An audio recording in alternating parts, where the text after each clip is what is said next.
ando bastante Ah, aí no meio da equipe da anestesia, é sempre um prazer. Essa sessão foi um presente para a gente da cardiologia poder discutir com a equipe da anestesia. A gente tem muitos temas em interseção e esse tema aqui é fruto de muita discussão no bom sentido no centro cirúrgico a respeito de monitorização, né? A gente sabe que não existe uma monitorização ótima. A gente tem que entender que o paciente tem que ser customizado e existe a monitorização ideal para o meu paciente, para o que ele precisa. E o objetivo dessa discussão aqui, na realidade, é bater um papo a respeito de monitorização minimamente invasiva. Eu vou ter o prazer de falar para vocês durante 30 minutos a respeito desse método, que é o método do volume view, e depois fico aberto também a discussões. Então, a gente sabe que a monitorização hemodinâmica ela é fundamental, né? Principalmente pacientes com doença crítica aguda. E esse método da termodiluição transpulmonar é uma forma de monitorização cardiopulmonar avançada, segura e que fornece parâmetros importantes na tomada de decisão, principalmente em pacientes críticos agudos. A gente sabe que das variáveis mais importantes na tomada de decisão é justamente o débito cardíaco, né? Que ele é uma variável importante da avaliação de função cardíaca e vai orientar a nossa tomada de decisão, tanto na terapia intensiva, sem dúvida, quanto no intraoperatório. Eu queria fazer um paralelo com os senhores a respeito desse nova classificação a respeito do choque cardiogênico, que foi publicado ano passado no European Heart Journal, e ele traz essa pirâmide com relação ao choque cardiogênico. Então, assim, não adianta a gente achar que qualquer conduta que a gente fizer no choque na fase extrema, ou seja, naquele momento que o paciente está com disfunção orgânica e falência orgânica, a gente vai mudar desfecho.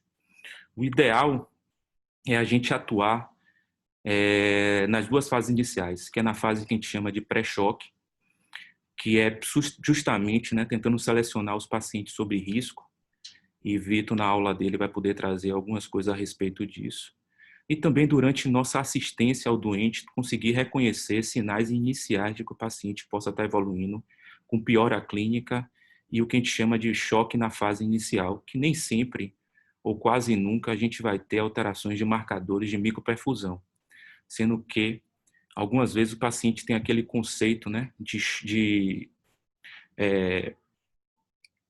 de pressão de choque, que ele está taquicárdico, mas ainda não necessariamente está hipotenso.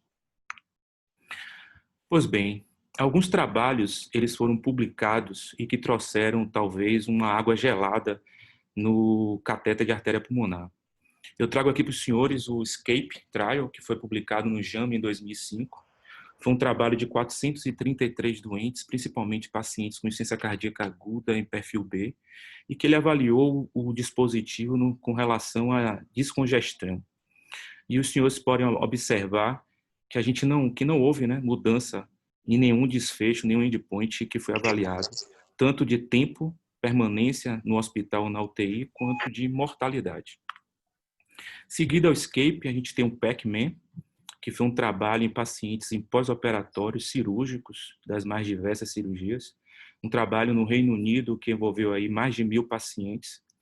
É óbvio que esses pacientes, 65% já tinham um conceito de disfunção orgânica, trazendo o que eu trouxe para os senhores, aquele conceito de choque, a classificação do choque, que não adianta a gente intervir no momento que o paciente já está em falência orgânica múltipla. E também como o ESCAPE foi um trabalho negativo. Por fim, no New England, saiu o FACT, que foi um trabalho que tratou pacientes com lesão pulmonar aguda com catéter central versus catéter de artéria pulmonar, um trabalho aí em torno de 1.000 doentes, e que também foi um trabalho negativo com relação ao uso de catéter de artéria pulmonar.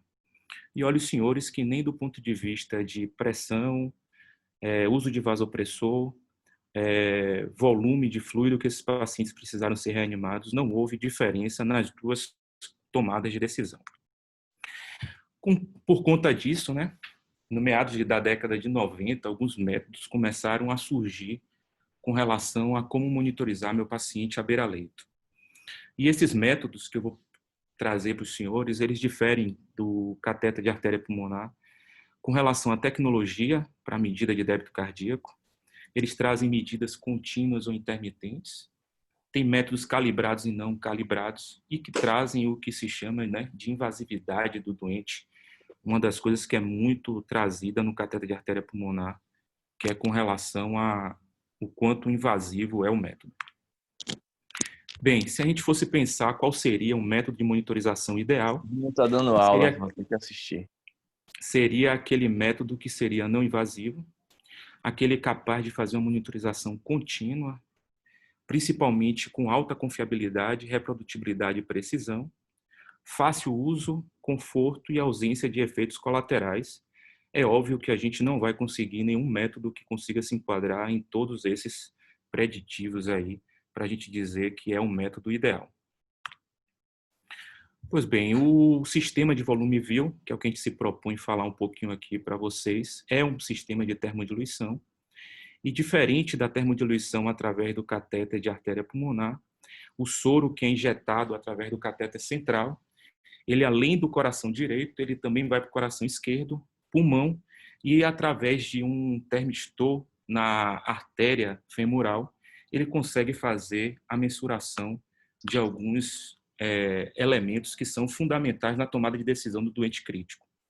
Então, esse dispositivo, além do débito cardíaco, ele consegue fazer avaliação de resistência vascular sistêmica, volume diastólico final, fazer uma estimativa de fração de ejeção global e também com relação a índice de permeabilidade vascular e água pulmonar. Esse sistema ele vem passando por algumas melhorias do ponto de vista dos seus algoritmos. A gente sabe que o método de avaliação do débito cardíaco ele se baseia na pressão de pulso da aorta. E a gente sabe que uma das grandes críticas a esse método é com relação à complacência, algumas doenças que fazem com que a gente possa ter uma complacência da aorta prejudicada. Então, esses algoritmos, desde 2005, eles vêm melhorando, principalmente incorporando, como os senhores podem ver, outros tipos de cirurgia. Então, o início foi realmente paciente de cirurgia cardíaca, depois pacientes cirúrgicos de alto risco, até pacientes com sepse e ressecção hepática, e até tentando, mas não se propõe para isso, pacientes com determinados tipos de arritmia. Esse aqui é a disposição que o catéter se encontra no paciente. Pô, Adriano, você está batendo que esse método é menos invasivo que o Swan-Ganz e eu estou vendo o paciente aí cheio de cabo, cheio de catéter. Então, se vocês puderem ver, a gente só tem um catéter venoso central, diferente do que é o uso habitual. A gente precisa de um catéter venoso central de triplo lumen, porque um lumen ele precisa ficar exclusivo para a termodiluição. E um catéter de artéria que tem que ser ou na artéria femoral, ou braquial ou axilar. Um dos grandes questionamentos com relação a esse dispositivo é com relação à canulação femoral. Olha, os senhores, como é fino esse catéter de artéria femoral. É mais ou menos 5 Frenches. Então, realmente, os índices de complicações associados a esse dispositivo é muito pequeno e vocês vão ver que vale a pena. Essa é a plataforma que a gente observa depois da instalação. Através dessa plataforma, a gente tem algumas variáveis que são bem interessantes do ponto de vista de avaliação de pré-carga, como índice de volume diastólico. Além disso, a fração de ejeção global estimada, mecanismos de pré-carga, como também a variação do volume sistólico e índice de permeabilidade pulmonar, avaliações de pós-carga, como relação de resistividade sistêmica e até a fração de ejeção global. Ou seja, é um dispositivo que a gente consegue avaliar tanto pré-carga, como avaliar contratilidade, como avaliação de permeabilidade pulmonar.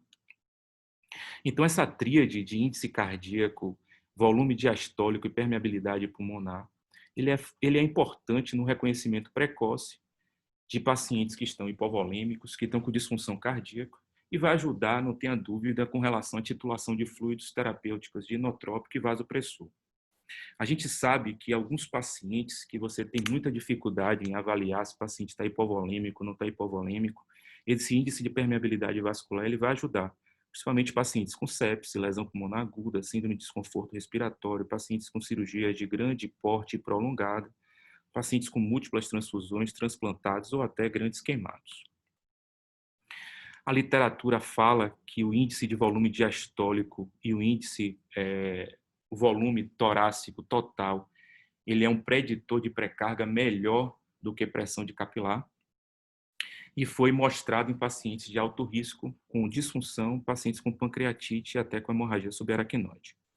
Então, esse índice de permeabilidade, que o valor normal é menor do que 10 ml por quilo, ele vai se tornar fundamental em pacientes que estão muito graves. A gente sabe que a hipervolemia é um preditor de piores desfechos e tentar, inclusive, mudar a sua conduta com relação ao paciente crítico. Meu paciente está precisando de um balanço positivo ou um balanço negativo. Então, essas variáveis elas são importantes na avaliação de pré-carga e manejo de volemia. Aqui eu trago para os senhores alguns dos dispositivos que estão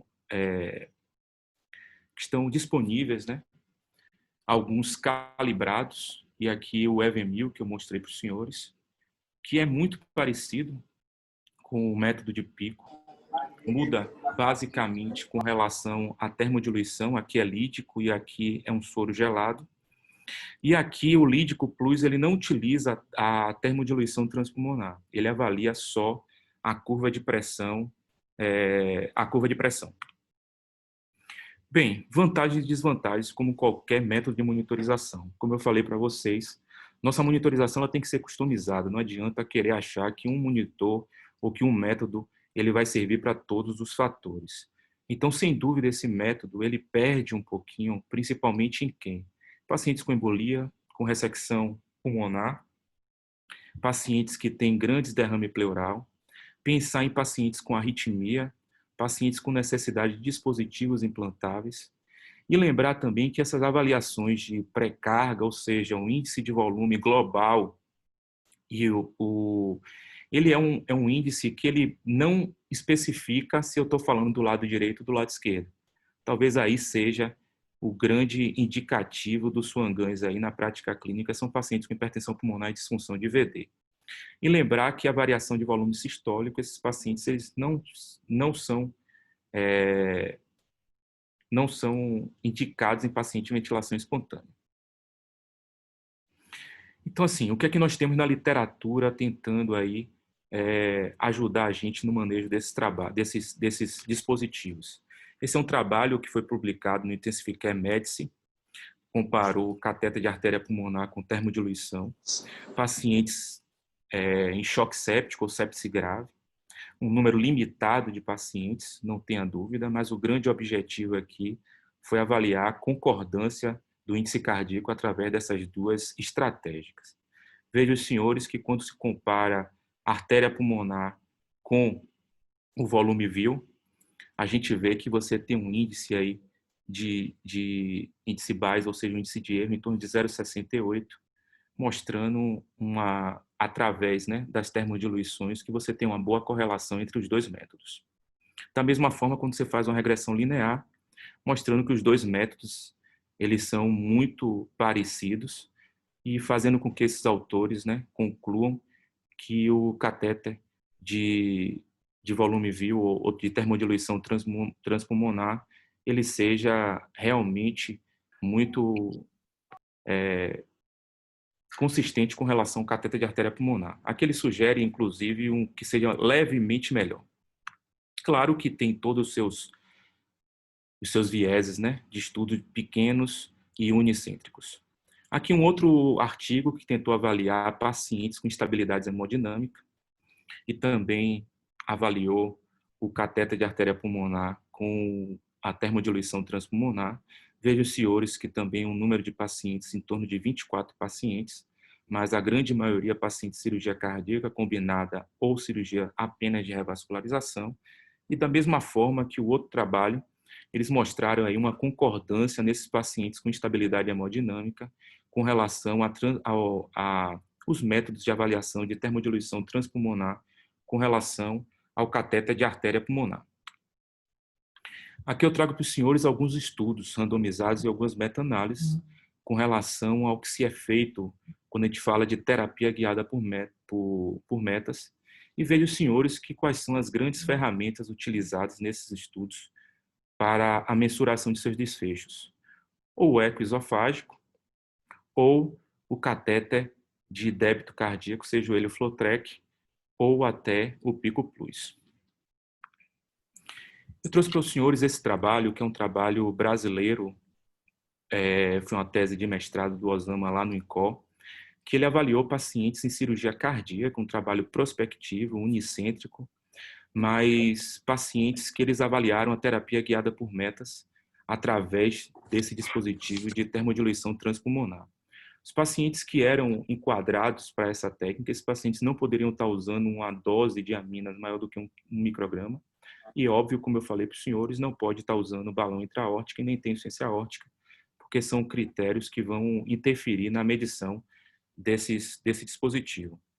Então, assim, os grandes marcadores para esses pacientes eram o índice cardíaco e o índice de volume sistólico, que ia guiar com relação ao uso de aminas ou não uso de aminas.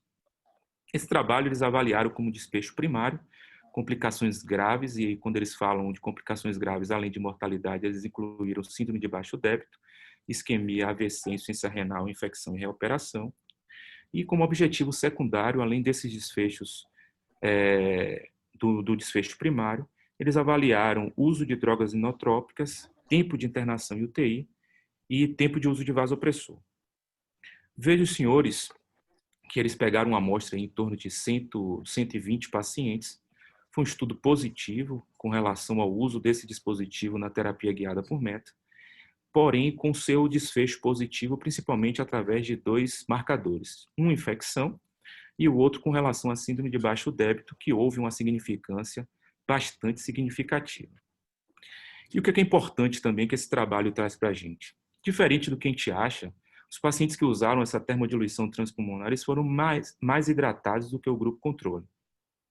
E uma outra coisa que é importante também, que esses pacientes usaram menos droga do que os pacientes do grupo controle e tiveram um tempo de permanência na UTI menor do que os pacientes que não utilizaram os dispositivos de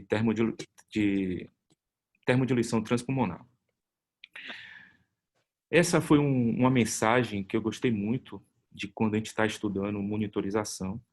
Não se sabe, não tem tecnologia que seja ideal para todos os tipos de paciente.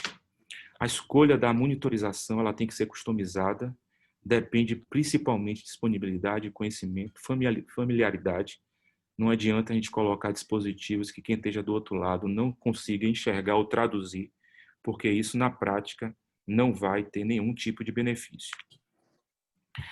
A gente está desenvolvendo, tendo aí Diogo como o líder dessa linha do cuidado no pós-operatório de cirurgia cardíaca. Os monitores de termodiluição transpulmonar, eles são indicados principalmente pacientes de alto risco, pacientes com disfunção ou pacientes com choque, infarto complicado, pacientes com doença arterial periférica grave ou doença de aorta. Esse algoritmo que é sugerido pelo grupo lá do Liverpool, eles utilizam principalmente os monitores de termodiluição para a tomada de decisão, tanto no intraoperatório como no pós-operatório. Uma coisa que é importante é que esses catéteres, a importância dele não é colocar e deixar o paciente com esse catéter 2, 3, 4 dias. Os senhores observem que esses pacientes que usam esse tipo de monitorização, o objetivo é naquele momento de ouro para os pacientes, que é em torno de 6 a 8 horas no pós-operatório, o momento que você vai estar ali estubando o paciente e podendo estar com o paciente mais na mão. Era isso que eu queria trazer para os senhores e depois estamos abertos aí a discussões. Excelente, Adriano. Muito boa a sua aula. Agora, como é que descompartilha, né, Vitão? Isso. Acho que se eu botar para compartilhar a minha aqui, vai Pronto. descompartilhar o seu. Pronto.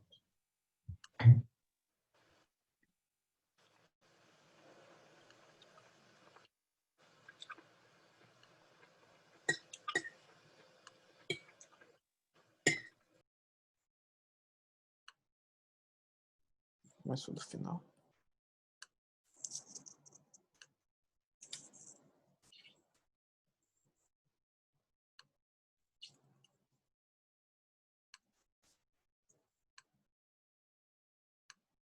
Vocês estão me vendo? Tudo certinho? Excelente, Vitor. Tudo certo, Ok. tá vendo? Vou botar aqui meu...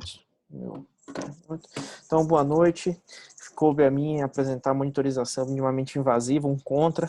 Não vai ser exatamente um contra, vai ser um contraponto. Que, claramente, nós vamos concordar em alguns pontos e mostrar o que a gente... outras versões, outras visões sobre determinados pontos.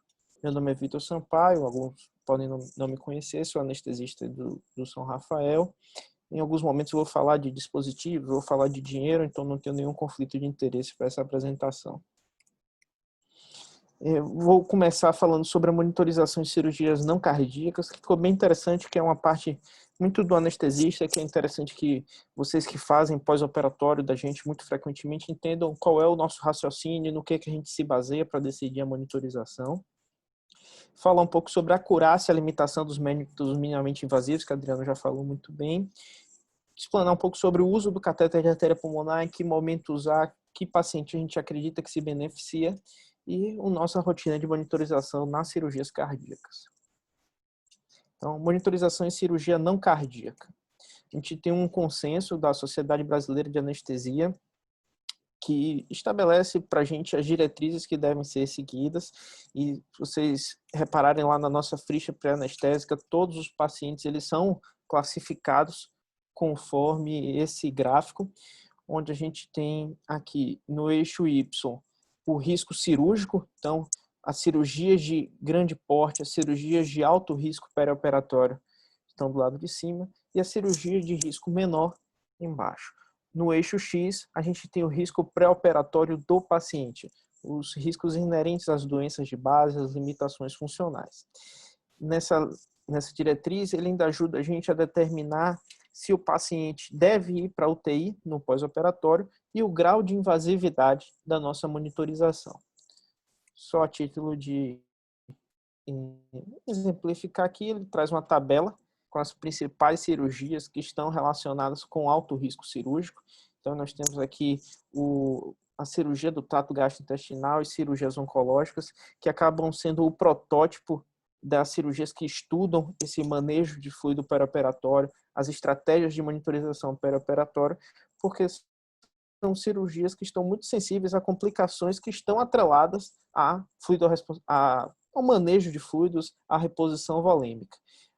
Da ortopedia, que é uma grande parceria nossa, que são os pós-operatórios, então a fratura de fêmur do quadril e a revisão do quadril, e a cirurgia vascular. Então essas são as grandes cirurgias que a literatura traz para a gente um benefício maior de ser mais invasivo, de monitorizar mais os doentes. E os riscos do doente, intrínseco ao doente. Então, o paciente que é mais idoso, 70 anos, com doença descompensada, doença cardiorrespiratória grave, abdômen agudo com estabilidade hemodinâmica é nosso dia a dia, muito frequente na nossa prática, cirurgias que a gente espera um sangramento maior do que 500 ml, paciente que já tem insuficiência respiratória. Então, a gente teve uma casuística significativa aí dos pacientes que foram operados em vigência do COVID, insuficiência renal, sepse e outros. E 3 fatores que eu trouxe aqui, opinião própria, né? Não exatamente, mas que a gente leva muito em consideração na hora de decidir.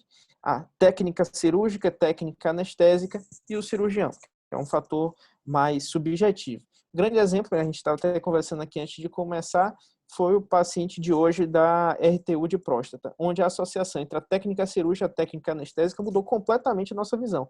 Era um paciente de alto risco pré-operatório, ele tinha uma doença cardiovascular grave e descompensada, que a proposta inicial era fazer uma prostatectomia robótica, que precisaria de uma anestesia geral. Então, a monitorização teria que ser muito mais agressiva, a gente precisaria de um controle muito maior sobre esse doente. Depois da discussão, a gente conseguiu mudar um pouco do planejamento cirúrgico, esse paciente foi para uma RTU, então foi feita uma raquianestesia, o paciente está na UTI super bem, mudou completamente a nossa visão com base na técnica cirúrgica e a técnica da anestesia. Aprofundando um pouco mais esse gráfico que a Sociedade Brasileira de Anestesia utiliza e recomenda que a gente utilize na nossa prática, a Sociedade Americana de Melhoramento, Aceleração da Recuperação Pós-Operatória, trouxe um plus, um a mais, que além de dizer categorizado daquela mesma forma, só que aqui ele inverteu o X e o Y sobre os pacientes que têm um risco mais aumentado e aqueles que têm um risco muito maior, ele nos sugere que monitorização utilizar para aquele doente. Então, os doentes de baixo risco para procedimentos de baixo risco recebem a monitorização padrão, frequência cardíaca, TCO2, débito urinário. Aquele paciente que não é o risco do paciente é baixo, mas a cirurgia é grande, ele sugere a utilização da variação do volume sistólico, delta PP, que a gente vai falar mais na frente, com um cutoff de 13. Então, quem tem mais do que 13% seria candidato a receber volume, até que isso deixasse de ser maior do que 13. Assim como aqueles pacientes de uma limitação funcional, de um risco próprio maior, para uma cirurgia de menor porte. E naqueles pacientes que combinam alto risco pré-operatório com cirurgia de alto risco, aí sim seria candidato à monitorização mais invasiva com a medida do débito cardíaco. E aí nós temos os problemas. A primeira, aquele paciente do quadro amarelo, o delta PP. Se a gente olhar na literatura, a gente vai encontrar diversos resultados para a qualidade e a acurácia do delta PP para prever a resposta volêmica e nos guiar na fluidoresponsividade. A maioria dos estudos caminham junto com essa figura aqui da direita, que mostra uma área sobre a curva ROC excelente, com um limite, um cutoff de 12. Isso aqui parecia muito promissor, isso é difundido na literatura, é difundido nos guidelines, só que a gente vê que isso aqui não é o que acontece na prática. E investigando isso, essa é uma sensação que vários centros têm. A gente teve esse estudo aqui que foi muito importante, publicado na Critical Care, que fala sobre a abordagem da zona cinza. Porque ao avaliar os doentes de terapia intensiva, aqui no caso, mas temos também paralelo com pacientes da anestesia, a maioria dos nossos pacientes se encontra em uma zona cinza, que varia na literatura, então na terapia intensiva de 4 a mais ou menos 17, em anestesia 9 a 14, onde a gente não sabe, onde infelizmente o delta PP não nos ajuda muito, porque o paciente pode estar aqui nessa faixa e ser fluido responsivo ou não. A mensagem que passa para a gente, e acho que é corroborada pela prática clínica, a gente que usa o delta PP frequentemente, é que os extremos nos ajudam. Então, se ele tem um delta PP muito baixo ou se ele tem um delta PP muito alto, tudo bem. Aí ele consegue nos ajudar. Mas na grande maioria dos doentes, então aqui nessa casuística, 62% deles se encontram na zona cinza. E infelizmente o delta PP não consegue nos ajudar. A gente tem uma corrente na literatura que tem publicado sobre métodos de como tirar esse doente da zona cinza. A gente tem o teste de oclusão expiratória, o teste o desafio do volume corrente na ventilação mecânica, mas que são coisas que ainda carecem de provas científicas, de mais estudos para poder mostrar para a gente o real valor disso.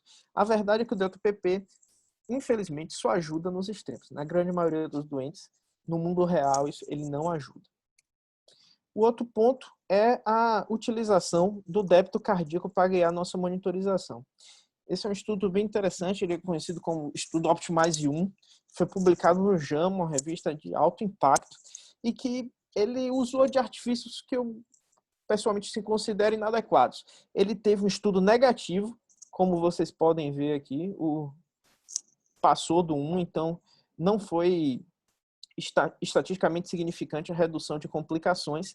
Ele pegou esse estudo, jogou numa meta-análise com um monte de estudos ruins, de metodologia questionável, para tentar provar uma superioridade. Então ele teve o maior estudo com a melhor metodologia que nós temos disponível no momento, que é o Optimize 1, foi um estudo negativo, onde mostrou que guiar a sua monitorização nas cirurgias de grande porte por débito cardíaco não necessariamente vão mudar seus desfechos e vão diminuir a quantidade de complicações. Aqui tem uma postagem muito interessante de Luiz Corrêa falando sobre isso aqui, que eu acredito que é o caso. É a meta-ilusão. Você utiliza de artifícios estatísticos da meta-análise para tentar provar uma positividade desse estudo, sendo que o melhor estudo, com a melhor metodologia, foi negativo, e acredito que essa é a mensagem para a gente. E por último, nessa parte da cirurgia não cardíaca, é um conceito que já foi discutido entre a gente, o Dr. Márcio, acho que está aí assistindo, ele sempre bateu nessa tecla, e foi a primeira vez agora em 2020 que eu vi uma publicação falando sobre isso, que é um ponto cego da nossa monitorização, que é a capacitância venosa. A anestesia consegue mexer muito sobre isso, principalmente com os bloqueios de neuroeixo, a vasodilatação dos nossos anestésicos, a peridural. Então, o status de estresse do compartimento venoso para a gente ainda é uma incógnita. A gente não tem métodos para poder aferir isso, mas é muito claro para a gente com uma circunstância que é do nosso dia a dia. É um paciente que sangrou, você faz um vasopressor, por exemplo, na nossa prática com Effortil, e esse paciente se torna não mais fluido responsivo. Ele tinha um delta-PP de 30, com uma PAM de 60, você faz 2 miligramas de Effortil e ele se torna, o delta-PP cai para 3, por exemplo, como se a gente tivesse feito volume para ele. E é o conceito de recrutar volume do compartimento venoso, como a gente pode ver aqui nesse gráfico da direita. E o compartimento venoso, embora ele contribua pouco para o valor da pressão arterial, ele represa muito o volume. Então, a manipulação desse compartimento venoso é importante para o manejo volêmico dos nossos pacientes e, infelizmente, a gente não tem como monitorizar na prática clínica o status de estresse do compartimento venoso. Então, é aquele paciente onde ele é fluido responsivo, mas não necessariamente vale a pena a gente fazer volume para ele. A gente pode recrutar o compartimento venoso com vasopressor. E hoje é muito difícil a gente saber quem é o paciente que a gente deve dar volume ou quem é o paciente que é candidato a recrutar essa volemia. Então, vai muito da experiência, da avaliação de risco-benefício para aquele doente, a decisão entre fazer fluidos, não só baseada nesses parâmetros que a gente falou, de delta-PP e de débito cardíaco. Agora, sobre a limitação dos métodos minimamente invasivos. A gente tem um estudo aqui que foi muito importante, já está um pouquinho antigo, 2015, consenso dos 12, pegou os 12 principais expoentes da monitorização cardiovascular e fez um consenso. Esse gráfico aqui é muito interessante, onde ele traz um equilíbrio entre a acurácia e a invasividade dos métodos. A gente tem aqui o cateter de artéria pulmonar como o mais acurado, porém mais invasivo, e os métodos minimamente invasivos, ou os outros métodos para monitorização do débito cardíaco, como perdendo a acurácia e diminuindo a efetividade, a invasividade. Então, é muito difícil, depende muito de discussões como essa para a gente encontrar onde nosso método deve se enquadrar nesse gráfico e para qual paciente. Além disso, o VolumeView, que foi o que o Adriano falou, e o eco transesofágico, que são dois dispositivos de monitorização da nossa prática, não são facilmente classificáveis aqui. Porque o VolumeView, por exemplo, ele é visto não como minimamente invasivo, mas como menos invasivo. Eles usam less do inglês. O menos invasivo. Então, a gente não sabe aonde nessa curva que o VolumeView se enquadra. Assim como o eco transesofágico, que ele varia nos dois lados. Ele pode ser muito invasivo, porque a gente tem estudos recentes mostrando taxas de complicação não desprezíveis do uso do eco transesofágico, assim como claramente o eco transesofágico ou transtorácico também é muito dependente do examinador. Então a acurácia dele pode variar enormemente de acordo com quem está fazendo o exame. Mais especificamente sobre os métodos que a gente está discutindo aqui, a gente tem, de um lado, o menos invasivo e menos acurado, que são as análises de contorno de curva não calibrada, que é o Vigileu. A gente estava até brigando com o Adriano antes da gente começar. Não faz sentido a gente bater, chutar cachorro morto. Isso aqui tem um uso muito restrito hoje na nossa prática, porque o fato dele não ser calibrado aumenta muito a chance de erro. Então, se houver algum espaço para esse tipo de monitor, é naquele paciente do quadro que nós falamos mais cedo de cirurgia não cardíaca, aquele quadro amarelo, onde a gente poderia utilizar o delta-PP. Então, se houver espaço, é para aquele doente. Nós temos aqui o que foi defendido por Adriano, que é o contorno da curva calibrado, aqui o EV1000 ou o pico, que está no meio entre a acurácia e invasividade, e a mais extrema direita, o cateter de artéria pulmonar, como mais acurado, porém mais invasivo. As limitações do EV1000 especificamente é difícil da gente encontrar. Eu procurei bastante na literatura e não encontrei nada específico do VolumeView. O mais mais relacionado com ele que eu consegui encontrar foi de uma aula do Copa de 2018, doutora Dinara Tanaka, um refresher sobre débito cardíaco minimamente invasivo, que ela falou muito sobre o EV1000, e ela cita aqui as limitações. Então, pacientes com vasodilatação intensa, grandes estabilidades hemodinâmicas, arritmias, e aqui eu quero fazer um porém, as extrasístoles, mais do que 8 extrasístoles por minuto, já são suficientes para diminuir significativamente a acurácia desse método, que é um fenômeno extremamente comum na nossa prática, e o uso do balão intraórtico. Mas aqui tem outro ponto, que por que é tão difícil encontrar as limitações do EV1000? Porque ele é um método peculiar. Embora ele tenha a termodiluição transpulmonar, como o Adriano falou bem, ele é um híbrido entre a termodiluição transpulmonar com a análise da onda de curva. Então, no momento em que você calibra o EV1000, você tem sim os benefícios e resultados comparáveis ao catéter de Swan-Ganz, como o Adriano mostrou. No entanto, a gente calibra o EV1000 e depois continua utilizando ele com uma análise do contorno de curva, que é o FlowTrack 4.0 nesse caso, que aí sim tem muitas limitações. Então, não há na literatura estudos claramente mostrando a diferença entre essas fases, a diferença entre esses momentos da utilização do EV1000. Quanto à acurácia desse método, eu cheguei até a falar com a representante da UTCOR, que é quem fornece esse material lá para o São Rafael, e ele não conseguiu me ajudar muito sobre esses estudos que validaram a utilização clínica do EV1000.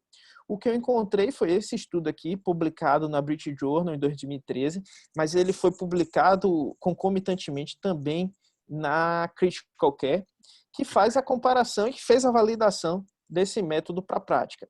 Que ele comparou, eu fiquei até um pouco na dúvida, por que ele não comparou com Swan-Ganz, não consigo determinar. Ele fez a comparação do volume EV1000 com a própria termodiluição transpulmonar. E aqui, nessa linha aqui, a gente vê a comparação, a gente teve uma porcentagem de erro de 29%. Adriano chegou até a trazer em alguns gráficos o método que a gente deveria utilizar na prática para validar se um método diagnóstico, um método de monitorização é adequado para a prática, uma Bland-Altman. E foi estabelecido um valor, de certo modo, arbitrário, tem até um editorial da British Journal discutindo isso, mas foi estabelecido que a gente tolera até 30% de porcentagem de erro. E se vocês repararem aqui, o volume EV1000 cravou 29% de erro. Então, um estudo pequeno, relativamente pequeno, apenas com 72 pacientes em um espectro de débito cardíaco relativamente pequeno, muito próximo do normal. Então, é um estudo em que um paciente talvez fosse suficiente para tornar esse estudo negativo e a gente passar dos 30% de erro. Então, eu fiquei impressionado porque foi um estudo pequeno que validou a utilização de uma técnica que é tão difundida na nossa prática. E tem uma série de outras dúvidas sobre a acurácia desse método. Trouxe aqui para vocês um estudo do Journal of Cardiac Vascular Anesthesia sobre o uso do EV1000 em pacientes com estenose aórtica, tanto pré-SEC quanto pós-SEC, mostrando uma porcentagem de erro muito grande, acima de 50%, que ele chega a dizer que não é um método adequado, na conclusão desse artigo, para a monitorização desses doentes. Assim como um outro exemplo aqui, trazendo um pouco para a cirurgia não cardíaca, no transplante hepático, mostrando que ele tem uma correlação, o volume EV1000 tem uma correlação ruim com o catéter de artéria pulmonar, uma porcentagem de erro de 42%. Então, que acende muito para a gente uma dúvida sobre o quão acurado esse método é para os momentos de extremo que nós vivemos na anestesia. Então, saída de SEC, sangramentos agudos e de grande intensidade, provavelmente o EV1000 não é um método tão acurado que vai nos ajudar nesses momentos. Uma outra dúvida quanto à utilização do EV1000 é a morbidade do cateter femoral. Eu a gente tem uma experiência, obviamente, enviesada, mas no último ano, conversando assim com os colegas, a gente identificou 2 casos aí no São Rafael, onde o paciente morreu ou teve sua morte acelerada, ou que o evento contribuiu para a morte do doente, de 2 pacientes, por conta da monitorização da pressão no catéter femoral. Quando a gente vai para a literatura, tem esse artigo aqui na British Journal, mostrando uma soma em torno de 1% de complicações significativas, e esse estudo aqui da Critical Care trazendo umas complicações em torno de 2%. Isso me preocupa bastante. A conclusão do estudo é que é um método seguro, mas eu fico muito na dúvida se um método que tem 2% de complicações severas dessa magnitude é um dispositivo que nos permita um uso difundido sem grandes preocupações. E aqui o catéter de artéria pulmonar, do Dr. Swan Ganz, foi um método que teve grande popularidade aí final da década de 80, década de 90, início da década de 2000, que evoluiu pouco de lá para cá e que ainda é estabelecido como o padrão ouro das medidas hemodinâmicas. No final dos anos 90, início dos anos 2000, nós tivemos alguns estudos mostrando que o catéter de artéria pulmonar era potencialmente lesivo, ele não ajudava e ainda assim poderia causar mais complicações. Com o passar do tempo, esses estudos começaram a ser revistos e a evidência mais recente e mais robusta que eu tenho é desse estudo aqui, uma meta-análise com os resultados do Swan Ganz, mostrando que eles não alteram mortalidade. Associado a isso, nós temos 2 importantes editoriais que mostraram nos trouxeram algumas ideias que nós da anestesia compactuamos. Que eu vou falar aqui, primeiro, que números não curam pacientes, terapêuticas alteram desfechos. Então, quando a gente estuda, a maioria desses estudos de Swan Ganz, eles estavam, na verdade, testando os algoritmos de tratamento mais do que o próprio método. Então, vale muito mais o que você faz com aquela informação do que a forma com que você as alcançou, como você as atingiu. Então, provavelmente, esses algoritmos eram baseados em medidas estáticas, que hoje nós sabemos, então, pressão capilar pulmonar. E, ainda assim, a gente tem um problema de que é cobrado do Swan Ganz algo que os métodos de monitorização não têm obrigação de oferecer. Então, um exemplo que a gente tem uma meta-análise da Cochrane mostrando que a oximetria de pulso não muda a mortalidade no doente cirúrgico. E mesmo assim, é inconcebível hoje que a gente faça uma cirurgia sem oxímetro de pulso. Mas por que do Swan Ganz a gente insiste em cobrar que ele diminua a mortalidade? Então, isso é uma discussão que a gente pode ter mais na frente. Outra conclusão é que ele não deve ser utilizado em pacientes de baixo risco. Aqueles estudos que eu falei que trouxeram um malefício do Swan Ganz, ele foi implantado de rotina em todos os doentes que foram fazer cirurgia de revascularização do miocárdio em alguns serviços.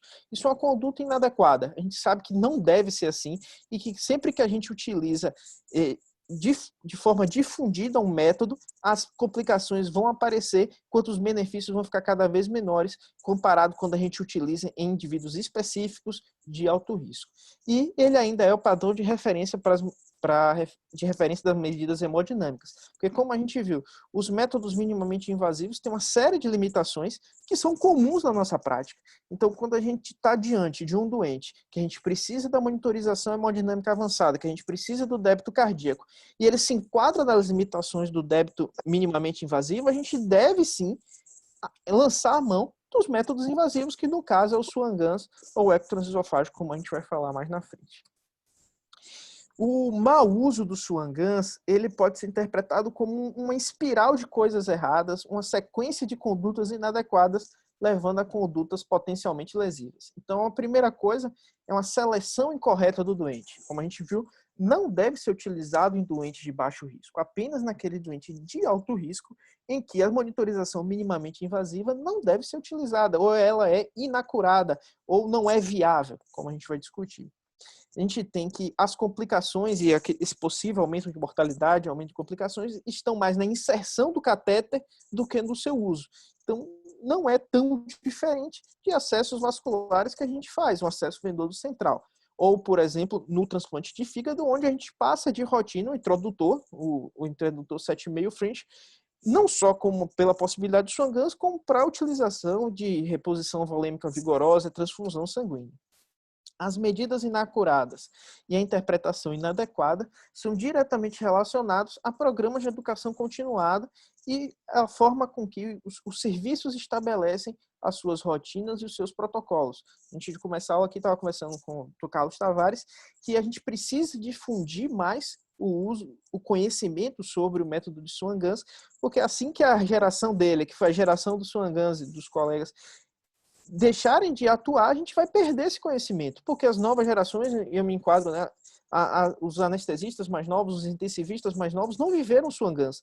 Se a gente quiser, no momento que a gente não tem experiência, utilizar, a chance da gente utilizar inadequadamente vai ser muito grande. Então, a gente tem um papel de incentivar a educação continuada sobre o uso do Swan-Ganz para evitar essas complicações.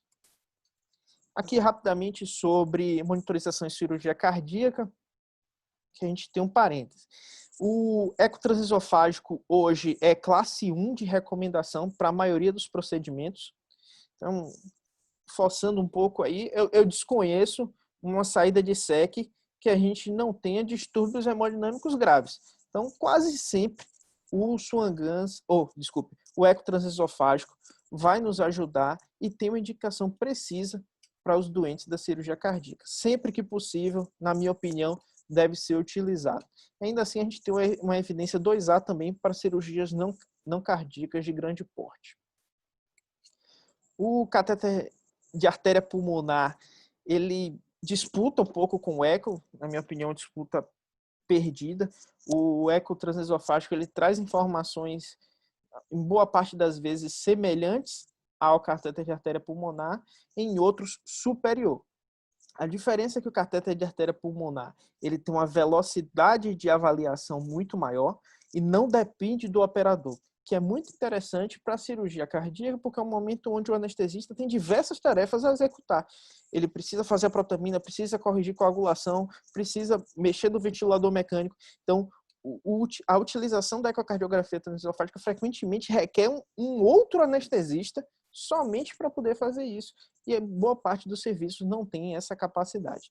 Mas a mensagem é que o eco transesofágico ele consegue pegar a imensa maioria das medidas que o catéter de artéria pulmonar faz, com algumas nuances, como ser operador dependente, mas o catéter de artéria pulmonar tem seu lugar, especialmente em pacientes de muito alto risco, ou que você não tem a capacidade de ficar fazendo transesofágico. Porque, por exemplo, se eu não conseguir uma janela transgástrica profunda efetiva, de boa qualidade, eu não vou conseguir medir o débito adequadamente.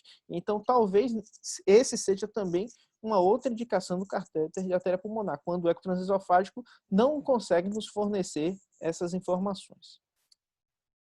Por fim, que eu acho que é um pouco mostrar que eu concordo com parte com o Adriano. Esse é um editorial muito interessante, tem até uma brasileira, Toluni Rajá, que ficou famosa agora na época do Covid, mostrando que nos doentes graves, nos doentes instáveis, a ecocardiografia tem que estar presente. Ela pode ser transtorácica, pode ser transesofágica, mas ela deve estar presente.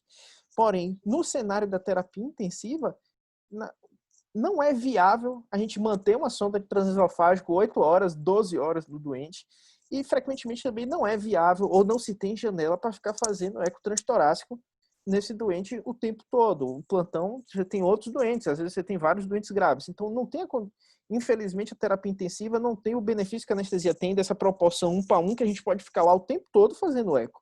Então, precisa sim de métodos que estimem e nos ajudem na monitorização desses doentes. E aí a gente tem duas opções hoje na literatura, que é a termodiluição transpulmonar e o catéter de artéria pulmonar. Quando a gente tem uma disfunção do ventrículo direito e hipertensão pulmonar, eu acho que tem pouca dúvida, e aí é o paciente que deve receber o catéter de artéria pulmonar. Nos outros doentes que têm disfunção cardíaca, ou um ou outro, obedecendo aí as nuances de as limitações do não invasivo. E eu acho que se para aquele meu doente o minimamente invasivo é limitado, a gente deve ser invasivo. deve ser mais agressivo e utilizar o Swan-Ganz. E sempre que tiver alterações hemodinâmicas rápidas, significativas, volta para o eco, que é o nosso instrumento hoje de segurança. Por fim, só para trazer uma reflexão aqui sobre os custos, esses custos são completamente estimados. A gente acho que não tenho como saber hoje quanto o hospital cobra do convênio por essa monitorização, mas eu cheguei na farmácia, amigo, você pode olhar para mim aí quanto custa um Swan-Ganz com o introdutor, o FlowTrack e o volume View, a gente chegou a esses valores. São valores relativamente próximos e que para um doente de alto risco, que a conta hospitalar e os custos deles são muito altos e que as complicações que podem advir de uma monitorização inadequada, de uma reposição volêmica inadequada são muito maiores, é justificável o seu uso. E aqui o eco transesofágico, que é uma discussão que a gente não sabe hoje os custos dele. Provavelmente são custos muito altos, porque as sondas são caras e elas quebram com alguma frequência. E ainda tem uma nuance, que esses métodos aqui não é um custo do hospital. Isso aí é cobrado na conta do doente e o convênio paga. O eco transesofágico é um custo do hospital do serviço. Muito obrigado.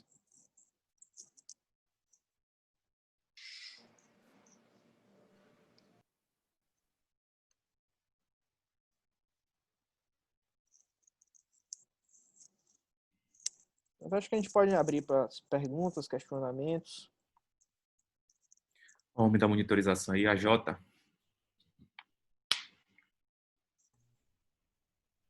Alô, boa noite. Vocês estão conseguindo me ouvir aqui? Sim, Ricardo. Então, gostaria de primeiro parabenizar. É sempre muito oportuno e prazeroso estar com pessoas aí que tenham conhecimento para agregar.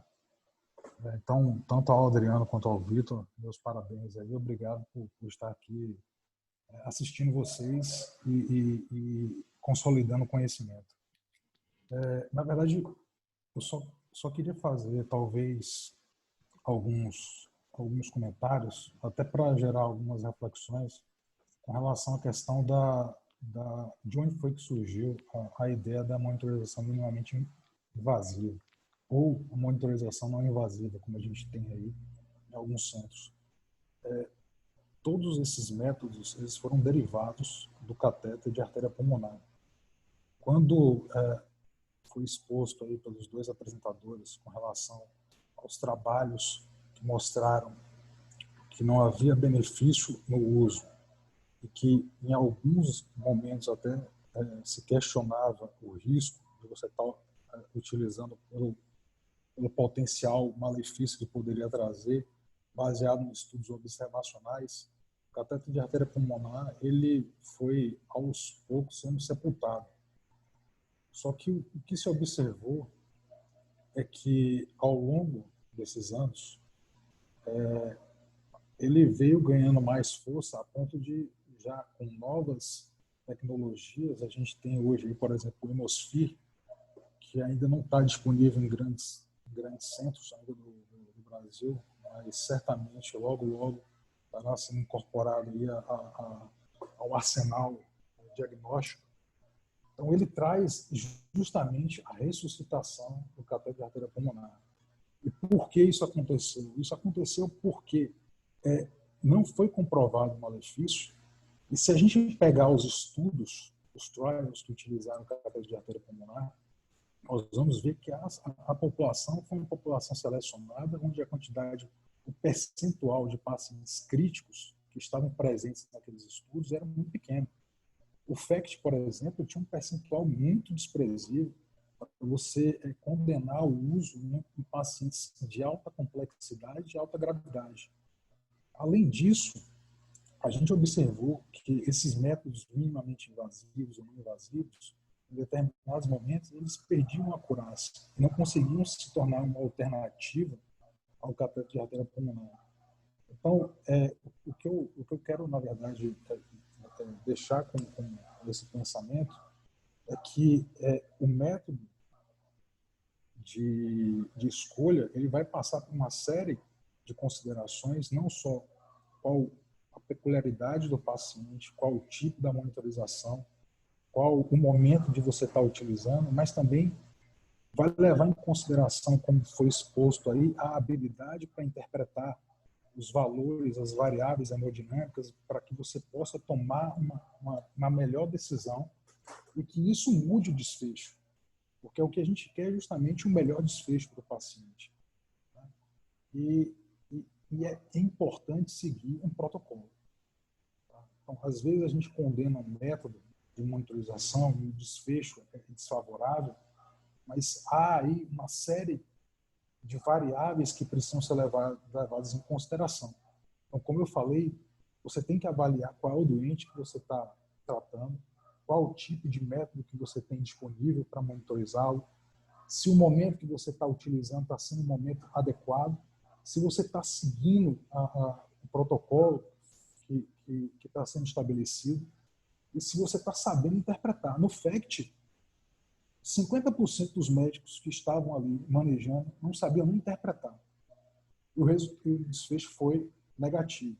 Então, é importante ter uma visão um pouco crítica com relação a isso, para que a gente também não perca a mão das ferramentas que nós temos disponíveis. Acho que era isso o comentário só que eu gostaria de deixar. Obrigado. Alô, Vitor? Oi. Cortei. Diego Cortez. Então, só acrescentando, como a gente também é residente, e complementando a fala do colega anterior, eu tenho um trabalho de que 50% dos intensivistas nos Estados Unidos não sabiam interpretar Swan-Ganz. Aí tu imagina no Brasil, que a formação deles lá tem experimento, tem simulação, tem tudo, e 50% de intensivista numa residência maior que a nossa não sabia interpretar. Fizeram perguntas simples, né? E chegaram a essa conclusão. E aquela questão, nenhuma monitorização alterou mortalidade. Se você for ver trabalho nas UTIs também, pique, monitorização de pique não alterou mortalidade, oximetria de pulso não alterou mortalidade. E como tu diz, aí não pode dizer para o Swan-Ganz, ele não é uma medida terapêutica.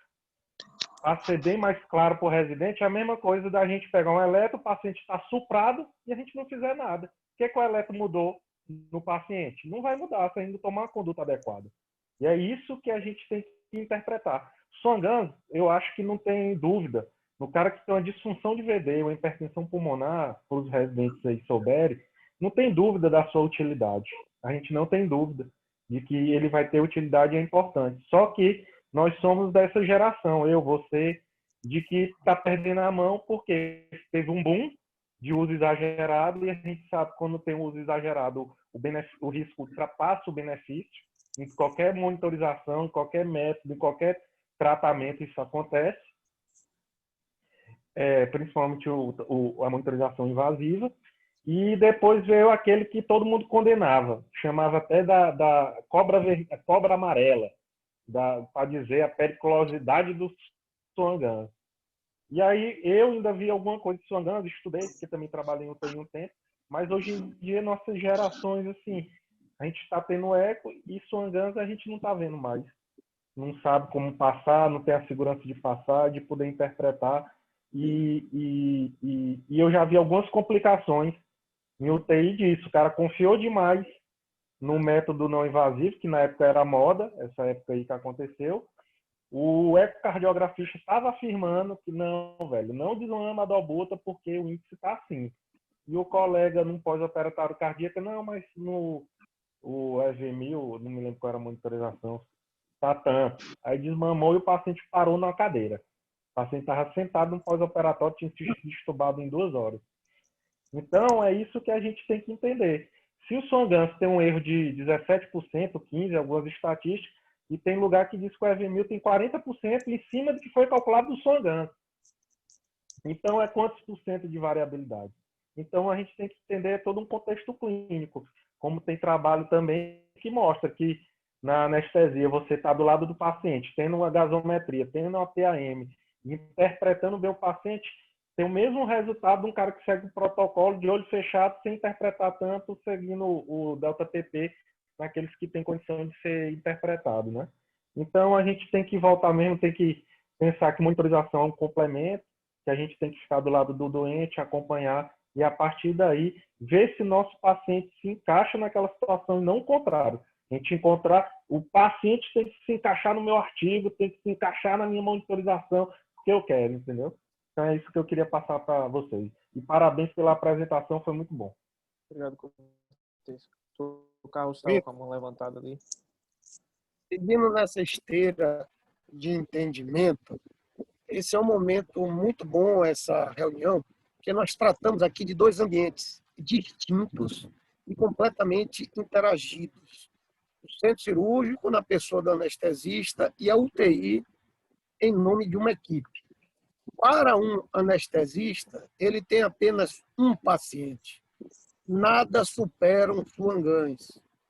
Num contexto de terapia intensiva, onde o plantonista cuida de 10 pacientes, às vezes mais, às vezes menos, mas com 10 pacientes, ele precisa que toda a equipe de enfermagem te transmita as informações. O Swan-Ganz é um monitor de beira de leito. Uma equipe de enfermagem, na minha experiência, nunca teve confiabilidade em dosar a pressão capilar pulmonar. Qualquer alteração da mobilização do catéter, a partir do segundo dia, quando começa a aumentar a resistência pulmonar, pela própria presença irritante do catéter, os números mudam. Se o leitor do monitor não souber interpretar a curva, ele pode dar como PCP uma curva de PIP, a interferência do PIP sobre a curva. Então, o Swan-Ganz tem um equipamento de médico que está na beira do leito. O anestesista fica com um só paciente. Seria o monitor ideal. Em UTI, é dependente muito da interpretação e da leitura da enfermagem. Nesse caso, os monitores ditos minimamente invasivos são muito superiores, porque te dão um gráfico fácil de interpretar, onde você vê uma vasoplegia, uma vasoconstricção desenhada na tela. Fica fácil de interpretar. Tem menos variáveis na interpretação. Então, existe lugar para as duas coisas. Mas eu tenho a impressão que o futuro caminha para a tecnologia de dados, para os procedimentos mais minimamente invasivos possíveis, com a formulação de informações a partir de algoritmos. Eu acho que o Swan-Ganz, a despeito de eu ter usado as dezenas, é muito dependente também do operador. É um equipamento de beira de leito. E tende, com o tempo, a desaparecer até que surja um híbrido entre ele e o outro. Essa é a minha opinião. Parabéns a vocês. A discussão muito boa, de excelente nível.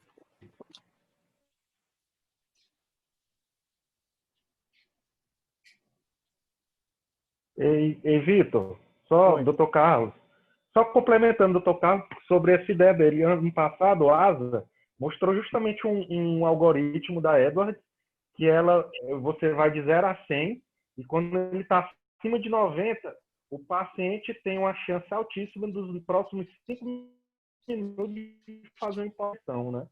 E você já agir antes de que seja a hipotensão vista. E está ainda para nada. Então, acho que a tendência é essa mesmo que o Dr. Carlos falou, para ter a facilidade de ter esse beira-leito aí, naquela confusão que é. Eu queria dar meu depoimento. Eu vou colocar minha idade aqui pelo que eu vou falar, mas na época que eu trabalhava em terapia intensiva, na década de 90, a turma que trabalhava comigo foi um dos primeiros a passar a usar Swan-Ganz aqui na Bahia. Certo? Os mais velhos aí talvez se lembrem, eu era intensivista do Hospital Português, certo? E as pessoas pontuavam naquela época que se alguém espirrasse, a gente passava um Swan-Ganz, e era verdade mesmo. Certo? Assim que o método chegou aqui na Bahia, a gente começou a usar muito Swan-Ganz lá na UTI intensiva do Hospital Português. E, na realidade, o que a gente tem hoje de tecnologia é completamente diferente da época que a gente fazia. Certo? Em verdade, os mais velhos aí sabem que a gente calculava tudo na mão, não existia computador. Certo?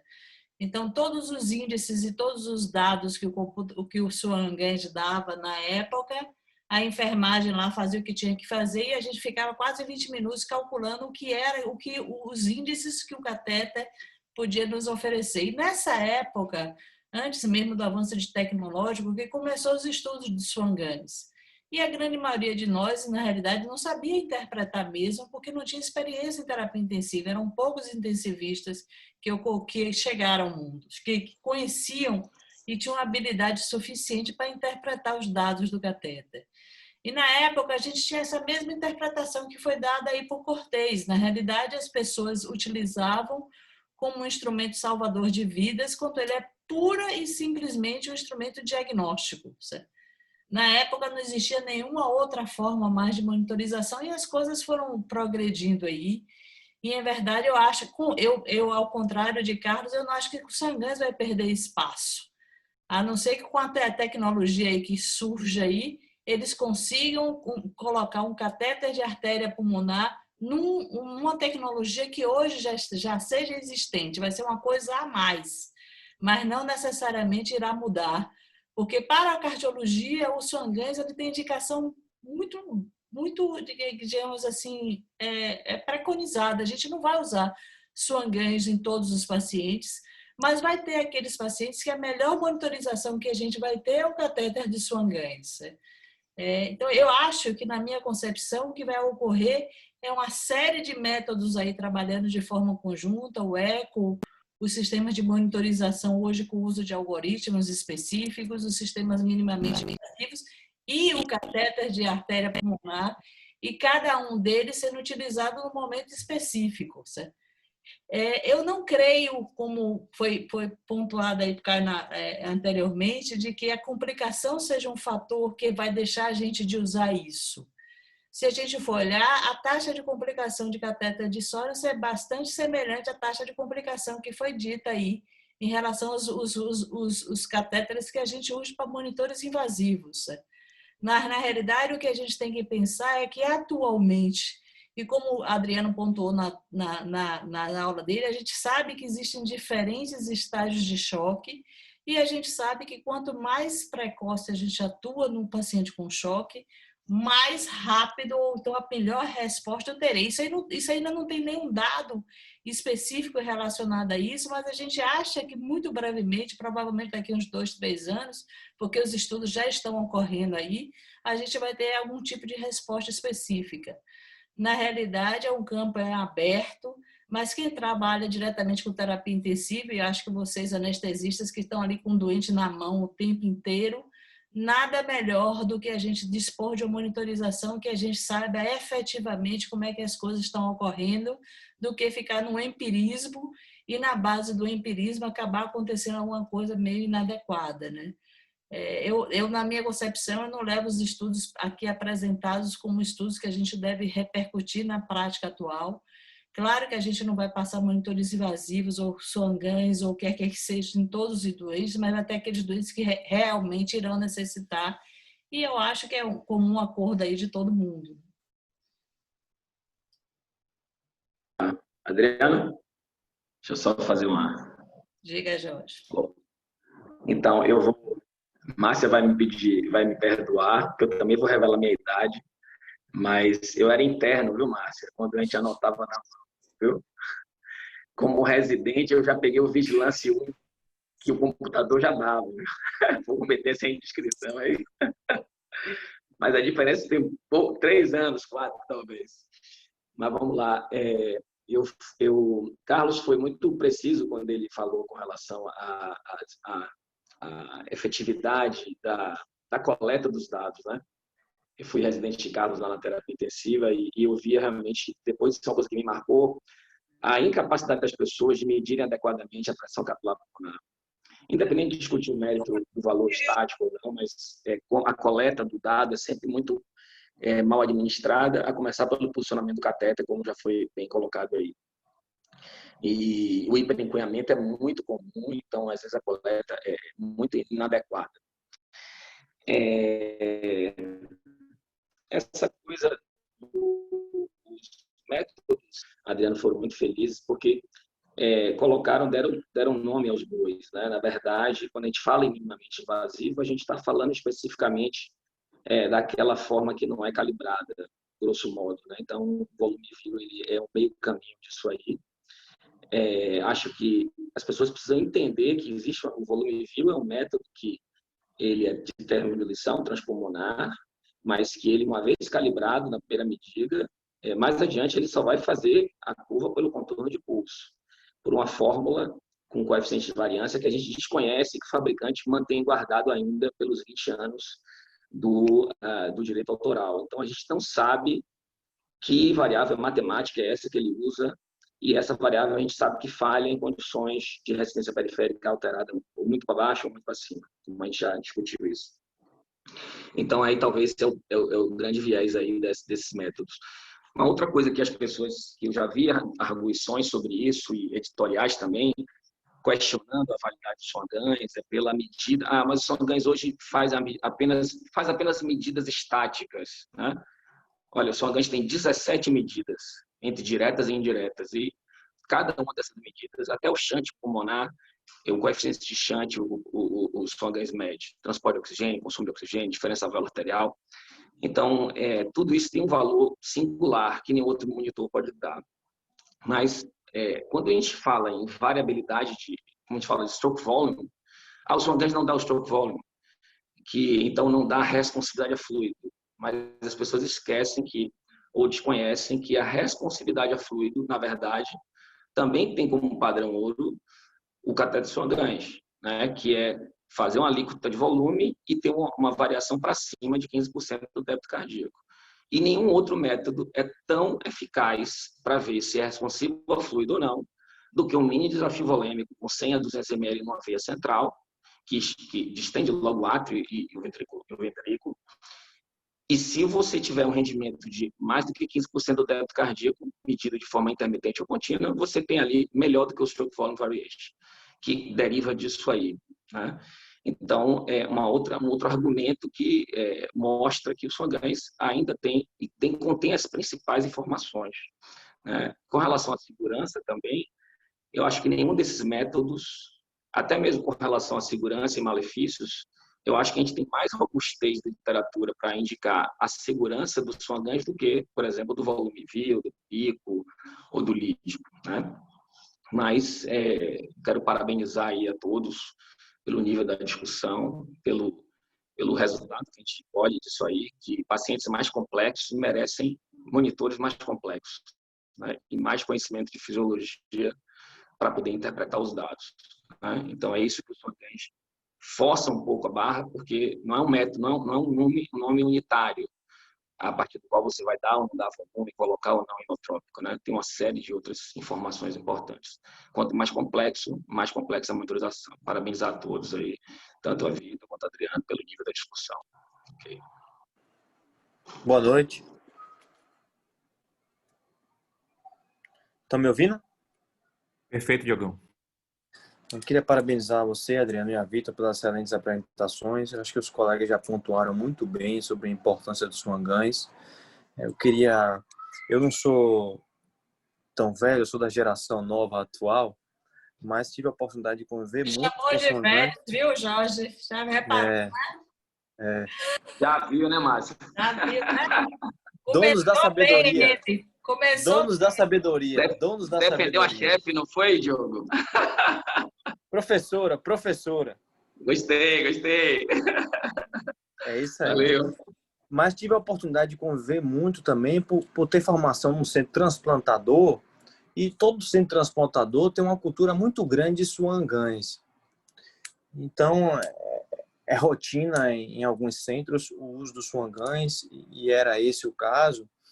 E a nossa preceptoria nos obrigava a registrar os parâmetros por turno do Swan e a nossa conduta após análise de parâmetros.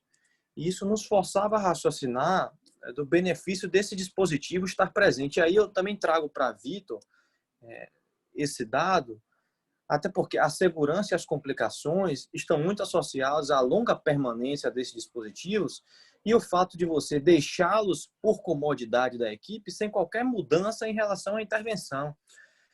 O mesmo se aplica aos catéteres de artéria femoral, né? Para que deixar um Evermil se você não está mudando mais nenhuma conduta para esse paciente? Para que o Swan-Ganz se você não está mudando mais nenhuma conduta para esse paciente? Então, forçar a equipe a registrar os parâmetros e determinar se os seus parâmetros mudam a conduta torna a sua equipe perita na monitorização. Então, não adianta você anotar os parâmetros se você também não tiver uma proposta terapêutica para isso. E se não tiver mais proposta terapêutica, em 24, 48 horas, está na hora de sair esse dispositivo. Então, isso força a equipe a ter preparo e justifica porque esses trabalhos mostram que nenhum método de monitorização muda a mortalidade. E aí cabe a crítica. Se você compara a minimamente com um método que não muda desfecho, você vai esperar que a minimamente mude desfecho também? Certamente não. Se você considera o SWAN o padrão ouro. Então, o problema não está na minimamente nem no SWAN. O problema está naquele que prescreve, naquele que interpreta e que muda a conduta. E isso vale para o eco também. A importância do eco à beira-leito é fundamental. Nós somos chamados frequentemente para avaliar dispositivo de assistência nas unidades de terapia intensiva do São Rafael, porque o Evermil alarma débito cardíaco baixo, índice baixo, paciente chocado, chamam a gente e o ventrículo está batendo. Esse ventrículo não tem disfunção. Você vai criticar o Evermil ou vai criticar quem interpretou? Ou o Evermil não é apropriado para aquele paciente? Então, hoje em dia, isoladamente, nenhum método vai justificar uma intervenção que mude o desfecho do paciente, sim a combinação deles. E, por fim, eu queria comentar que foi apontado a importância e a complicação do catéter de artéria femoral. Na unidade hoje, não justifica você passar um catéter de artéria femoral sem você passar um Doppler na perna direita e a perna esquerda do paciente e avaliar qual é a melhor perna para você funcionar. Se esse paciente tem doença arterial periférica ou não. Assim como um catéter radial. Se o paciente tem a ulnar doente ou não, qual é a melhor mão para você funcionar. Isso, juntamente com a avaliação da necessidade da permanência do dispositivo, vai reduzir intensamente as complicações associadas a eles. E aí a última provocação que eu faço é o quão invasivo é um Swan-Ganz ou um monitor de débito minimamente invasivo num paciente que se submete a uma circulação extracorpórea e uma toracotomia. Então, só para nós refletirmos sobre esses métodos. E lembrar, é importante também, quanto mais grave é o doente, mais evento ele terá, portanto, mais o monitor minimamente ou invasivo mudará desfecho, que é aquela associação que Vitor falou. O paciente tranquilo provavelmente não terá evento, então jamais o monitor alterará desfecho desse paciente. Já o grave, que tem muito evento, aí sim a sua conduta promoverá alguma mudança de desfecho. Então, excelente a participação. Eu sou fã dessa associação da cardio-anestesia. Parabéns, Vitor. Parabéns, Adriano. E que continuem mensalmente aí essa combinação, essa aliança. Um abraço a todos aí. Eu só queria compartilhar aí, Diogo citou essa questão do femoral, uma angústia que nós da anestesia temos com a punção femoral. O principal, assim, porque a gente não tem controle sobre essa perna durante algum tempo. Eu vou dar um exemplo para vocês aqui, por exemplo, uma segmentectomia hepática que a gente resolve passar esse catéter. A gente passa o catéter sem complicação nenhuma, a cirurgia demora 8 horas. São 8 horas que a gente não tem acesso a essa perna. Eu não tenho como avaliar. Quando eu tiro o campo, a perna está preta. Então, é uma preocupação que a gente tem, é a falta de acesso, a falta de exame que a gente pode ter dessas complicações que não são incomuns. Então, confesso a você que eu tenho uma angústia de não poder monitorizar, não poder olhar essa perna no intraoperatório. Me esclareça uma coisa, quantas complicações vocês já tiveram em punção de femoral? A gente nunca funciona femoral. Nunca funciona. Porque, na realidade, funcionar femoral e até com catéteres de frente muito maior é comum na hemodinâmica. E a gente tem uma possibilidade, complicações no São Rafael abaixo de 0,1%. Certo? O que poderia ser dito não, mas aí você passa o cateter ali, tira e o doente fica bem. Mas a punção femoral é muito utilizada nas terapias intensivas, na inviabilidade de punções venosas centrais altas. E eu não me lembro de complicações, com exceção de infecção, quando por acaso alguém esquece e deixa o catéter lá mais do que 5 dias ou mais do que o tempo teoricamente proscrito. Às vezes o doente, o pessoal da vascular passa Sorensen e o doente vai para casa com Sorensen. E fica aí meses, dias aí com esse Sorensen quando tem falhas de via. Por isso essa curiosidade aí, porque a gente não vê com frequência complicações relacionadas à punção de veia femoral. Márcia, essa coisa da punção de veia, na verdade, a gente, assim, pessoalmente, né, e até falando um pouco pelo serviço aí, a gente talvez não tenha tanta restrição à punção venosa, salvo a questão aí mesmo, porque é a primeira opção para o Sorensen, né? Sobre clave jugular, são opções terciárias e secundárias, né? O femoral é a opção Sorensen para prevenção a longo prazo aí da progressão para fístula e tudo mais. Mas, realmente, de artéria, o que nos preocupa, e isso o Diogo colocou muito bem, é porque, não raro, a gente vê pacientes monitorizados muito mais tempo do que precisariam, né? E isso é uma verdade. Ou seja, não há razão para um Swan-Ganz levar mais do que 48 horas, 72 horas, inclusive o próprio fabricante coloca isso. A partir de 72 horas, a chance de trombose aumenta, porque a proteção do catéter com relação à proteção elétrica do catéter reduz. Então, a gente teme pela permanência daquela artéria femoral e com que, já que nós funcionamos dentro do centro cirúrgico, e a gente teme o que pode ocorrer depois, uma vez acompanhado lá, e quando é que vai ser retirado esse catéter, entendeu? Aí, nas concepções de vocês, essa complicação é maior na perna ou no braço, quando vocês passam a radial? Nossa taxa de complicação de radial, eu não conheço, nunca, nem na terapia intensiva. Na terapia intensiva a gente já teve... A gente tem complicações, talvez até mais, eu não sei, eu queria ouvir aí o restante do pessoal clínico, mas quando eu paro para me lembrar aqui, eu não tenho essa taxa, eu me lembro mais de complicações relacionadas à radial do que complicações do que a artéria femoral. Talvez até porque a gente se esqueça da radial e aí deixa aí o cateter da radial um tempo muito maior. E quando está na femoral, porque a gente fica prestando atenção que estava na femoral, assim que acaba a indicação, a gente retira de forma mais precoce. Talvez. O lance da radial é que a gente fica mais ou menos seguro por causa do arco palmar. Se a gente tem um arco palmar pérvio pela ulnar, no teste de Allen, se essa artéria, eventualmente, no passado, os cirurgiões cardíacos até ligavam essas artérias radiais quando funcionava o PAM. Hoje não ligo mais. Mas o que acontece é que quando é femoral, é uma artéria ali mainstream, né? Então as complicações são mais gritantes quando acontecem, né? E eu não me recordo de ter sido notificado de nenhuma complicação, não só no intra, quanto no pós-operatório lá pelo serviço. Não sei se alguém pode falar. Talvez porque o pessoal não notifique, mas as complicações talvez do radial, eu queria até ouvir a opinião aí dos outros clínicos que estão em terapia intensiva. Eu particularmente, eu acho que a gente vê com muito mais frequência do que femoral. Diogo, Adriano, Morel.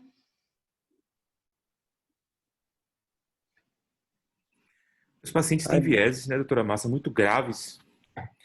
Eu acho que é o que você comentou. Eu acho que a complicação relacionada à radial que eu via muito lá no serviço público relacionada à gravidade do doente. Realmente, agora sim, femoral também é muito baixo, assim, a nossa taxa de complicação. Eu não me recordo também de complicações gritantes, não. A radial é muito mais usada também, né?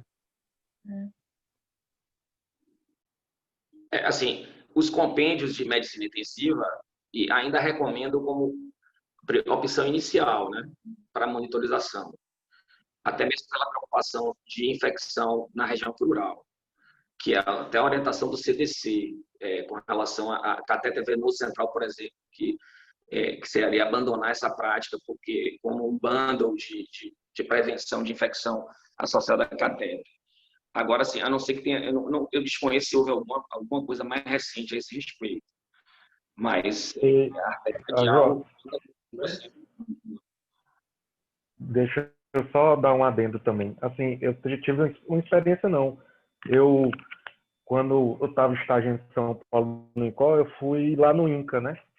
E aí o doutor Joaquim estava no boom dessa monitorização, e lá teve uma complicação grave de uma punção femoral do anestesista lá, numa esofagectomia lá. E aí, a partir desse dia aí, eles diminuíram muito, perderam o entusiasmo, o doutor Joaquim fala muito. E aí eles foram até ver que para você ser competente em punção de artéria femoral no serviço de hemodinâmica, você tem que, no mínimo, funcionar 25. Depois de 25 é que você tem expertise, o residente lá, para fazer as funções femorais, né? Tem uns guidelines novos até, Jota, que eles estão sugerindo até você funcionar primeiro a braquial e a axilar, em vez de ir para femoral, em terapia intensiva. Eu li faz um mês e meio, eu tenho que até procurar. E eu até discuti com um amigo meu que é vascular. Na verdade, o vascular não quer femoral de jeito nenhum. O vascular, o quando a gente fala... Na terapia intensiva, isso é um livro antigo, o Civeta recomenda essa ordem. A artéria radial, braquial e depois a femoral. E a pediosa também aqui seria a última opção. Não sei como é que está isso aí na atualidade. O pessoal da hemodinâmica pode falar com mais propriedade, mas, por exemplo, hoje à tarde eu estava discutindo esse assunto com o Cristiano Guedes, ele falando para a gente que, por exemplo, no infarto com o supra, o acesso radial diminuiu mortalidade comparado ao acesso femoral. Eu confesso que eu não conheço o assunto. Foi por sangramento, Vitor. Não tem nada a ver com punção, não. É porque a punção da femoral leva mais a sangramento do que a radial. Não tem nada a ver com prejuízo de isquemia ou qualquer outra coisa, não. Não foi a punção. Talvez é porque, na realidade, os hemodinamicistas estão se tornando mais expertos e o cateter da punção da femoral, da radial, é menor. Então, o que mata o paciente desse jeito é porque a gente tem que suspender os antiagregantes. Quando a gente suspende os antiagregantes, aí começa uma série de complicações. Então, na realidade, é o sangramento subsequente e é o efeito da gente de suspender os antiagregantes que levam a maior mortalidade. Mas eu digo, o sangramento também é uma preocupação para a gente, ainda mais como o Vitor falou, uma hepatectomia. Você vai lá e faz uma punção femoral no paciente que já tem algum problema. Se não tem, vai adquirir no intraoperatório, vai fazer uma fibrinólise traumática por conta de sangramento. E aí, se tiver um sangramento ali, se eu perfurei a parede posterior da artéria, e se tiver um sangramento retroperitoneal, isso é uma coisa que a gente teme, entendeu? O nosso temor não é só isquemia também, não. Também é um sangramento. Na minha cabeça também vem isso aí. Não sei se na cabeça de Vitor ou de outras pessoas. Mas o sangramento retroperitoneal, e eu já vi, como anestesista, já testemunhei algumas complicações na hemodinâmica com sangramento grave retroperitoneal. Então, assim, isso é uma coisa que a gente fica meio, mesmo com o ultrassom, que a gente tem acesso, mas a gente fica meio temeroso aí com relação a funcionar a femoral. Antônio Jorge, eu acho que o grande problema mesmo é a transfixação da parede posterior. Se ele é bem funcionado só na parede anterior, o que vai levar aí a alguma complicação é na retirada. Então, foi bem funcionado na parede anterior, bem fixado, a cirurgia vai correr liso, mesmo que tenha alguma complicação hemorrágica, né? O paciente seja um hepatopata, com problemas de coagulação. Depois disso daí, uma compressão bem feita também não vai ter problema. Eu acho que é isso que Márcia falou no início, porque a experiência da UCI já possibilita, assim, uma unidade que teve uma quantidade tão grande de pacientes com acesso femoral, já possibilita a redução de qualquer complicação na punção femoral pela experiência do grupo. Então, está relacionado ao que você falou de parede posterior e depois na retirada do introdutor, né?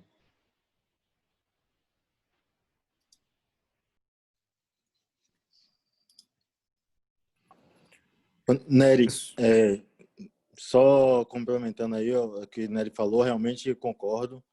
Vinícius aqui falando.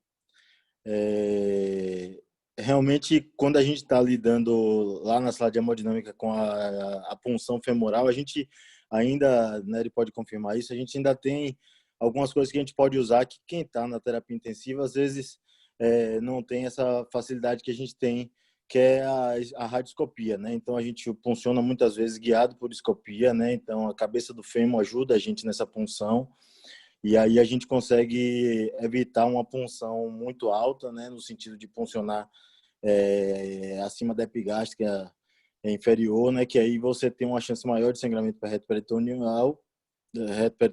e assim também a gente quando funciona muito abaixo na cabeça do fêmur tem um risco de a gente puncionar ou a femoral superficial ou a profunda, que são vasos um pouco mais finos, né? E sem uma proeminência óssea para depois, nessa parte da compressão local, facilitar a hemostasia, né?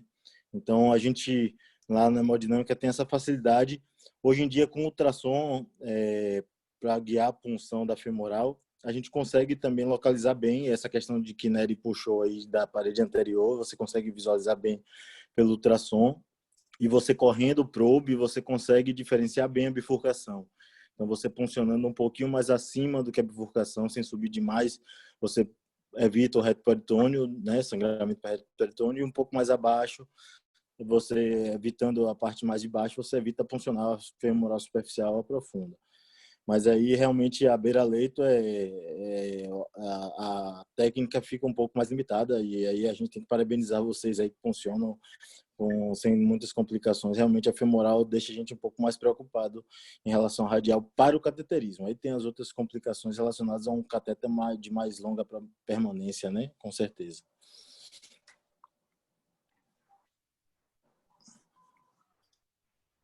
Vitor, 1h30.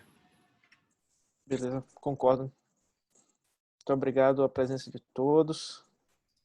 Agradecer a parceria Muito e boa. dizer que próximo mês teremos um artigo aí escolhido por nós. O doutor Diogo está aí nessa missão e depois a gente compartilha com vocês o tema. Beleza. Boa noite a todo mundo. Foi um prazer, viu, discutir com vocês. Boa noite, pessoal.